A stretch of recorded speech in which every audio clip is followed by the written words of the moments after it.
इराणनं अमेरिकन एअरबेसवर हल्ला केल्यानं जगभरात चिंतेचं वातावरण. भारतीयांना सावध राहण्याचं कतारमधल्या भारतीय दूतावासाकडून आवाहन.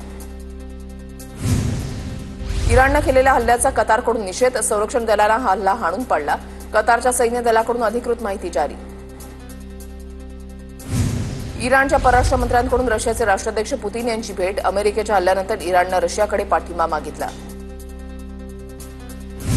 इस्रायलकडून इराणच्या 6 लष्करी तळांवर हल्ला. इस्रायलच्या 15 लढाऊ विमानांकडून इराणवर हल्ला, तर इराणकडून पुन्हा इस्रायलवर क्षेपणास्त्रांनी हल्ला. पहाटे 3 वाजता इराणी क्षेपणास्त्रांनी हल्ला. जीव वाचवण्यासाठी इस्रायलमधील नागरिक बंकरमध्ये. इस्रायली हल्ल्यामुळे इराणमध्ये आतापर्यंत 950 जणांचा मृत्यू तर 3450हून अधिक नागरिक जखमी. मानवाधिकार संघटनेने दिली माहिती.